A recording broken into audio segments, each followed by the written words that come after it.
For Sweden, after 200 years of military non-alignment, Sweden has chosen a new path. I want to assure that Finland will become a strong NATO ally. We take our security very seriously. Finland's president and Sweden's prime minister were in Washington this week, where both countries received support from the U.S. in their official NATO application. Prime Minister Trudeau also offered Canada's full support in that bid.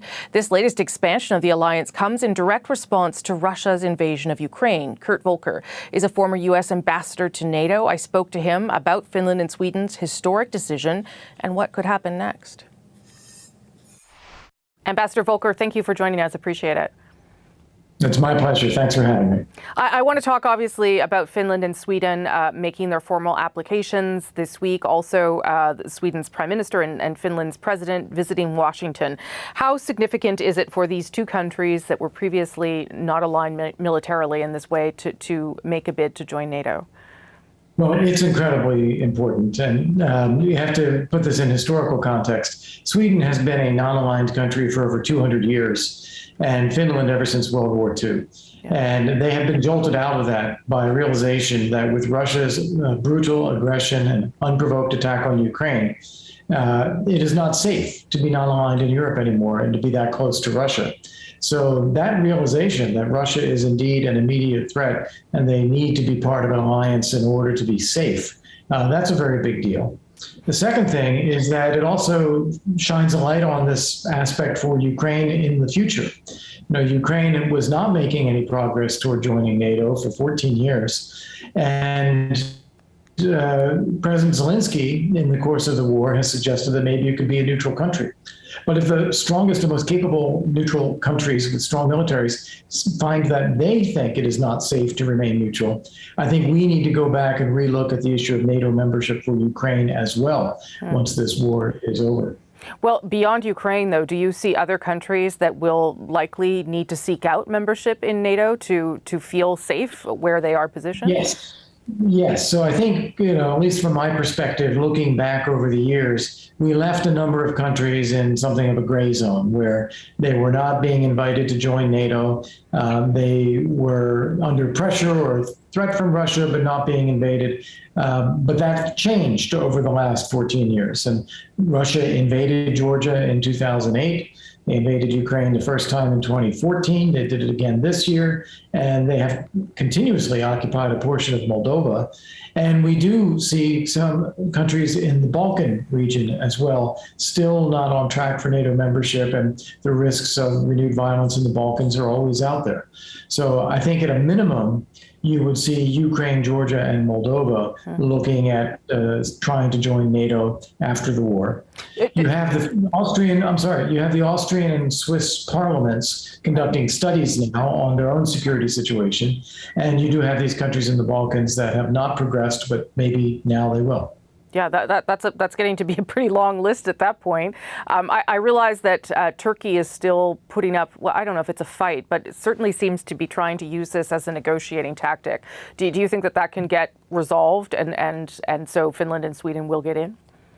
Yeah, I do think it can be resolved. What Turkey is pointing out is not unreasonable, that PKK is a terrorist organization, and there are people associated with the PKK in Sweden, and in the past they have done broadcasting from there as well.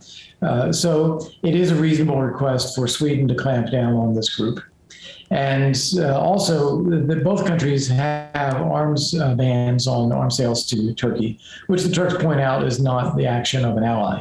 And so I think the Swedes and Finns they've already sent delegations to Turkey and will be engaging with them on multiple levels. They will need to take some steps to satisfy Turkey. Turkey's veto does apply, it does have a vote on this, but I think it can be addressed. Do you think that Putin underestimated the NATO alliance, or that he overestimated his abilities? How do you interpret that? Both.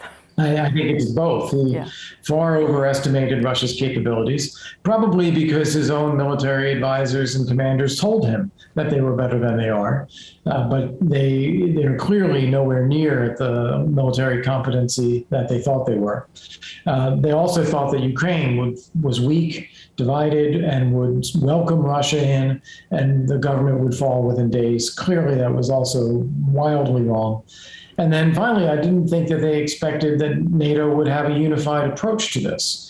Even if we have differences of nuance, where some of us would push harder and others in NATO would be more cautious, our fundamental framework for viewing Russia's aggression and the need to support a sovereign and independent Ukraine is the same.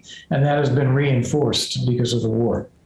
Does that surprise you as someone that spent a lot of time at NATO, that we are that united in this response? Not really. I think that NATO has always been an alliance that at its core is based on values and is also then based on a realistic appreciation of common security interests. And this war tramples on both of those. It is an affront to values. The reason they are fighting is because Russia wants to exterminate the Ukrainian nation and Ukraine as a state. And that is offensive to all of us. And if they succeed in doing that, they may well attack other countries, such as Moldova, or even worse would be the Baltic states, where we have an obligation to defend them. So we have a stake in seeing that Ukraine succeeds in this war, and I think that has really pulled NATO together. So how do you think this ends? I realize that's a very unfair question, but I think it's one that everyone is trying to figure out. Can we end this with some sort of ceasefire? Is the world prepared, or is Ukraine prepared to give up part of what Russia has invaded? No. Well, a ceasefire now will leave Russia in possession of about twice the amount of territory that it controlled inside Ukraine before February 24th. And that would be a completely inappropriate, unfair reward for aggression to leave Russia in control of that territory. And we see that, most importantly, the Ukrainians see that. They do not want a ceasefire now. They want to keep pushing Russia back. And we should be helping them do so. It is entirely unacceptable that Russia has invaded and that it continues to occupy Ukrainian territory. Now, how far Ukraine pushes back? Is it all the way back to the lines before February 24th? Is it to take all of Ukraine's territory back, including Crimea? Those are things that I think we'll have to judge along the way. And of course, it'll be the Ukrainians that decide, and will be in a supportive mode. But pushing back for now and pushing the Russians back into their own country, I think, is important and something that the Ukrainians will do. I know you're not a fan of the idea of creating a way for Putin to save face, but could Putin create his own exit strategy? Is there a way that he could make this amenable to down arms and pull back? Yeah, you're absolutely right. I don't understand even the logic of suggesting that Putin needs to save face. This is unprovoked aggression against a neighboring country. It needs to be stopped and reversed.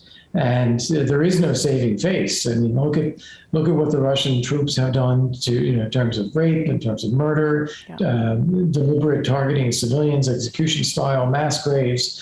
There is no saving face here. These are war crimes that need to be investigated and punished. And the fundamental crime at the start of it all is that of aggression, and the aggression needs to be stopped and reversed. Ambassador Volker, good of you to make the time for Canada. Appreciate it very much. It's my pleasure. Thank you for having me.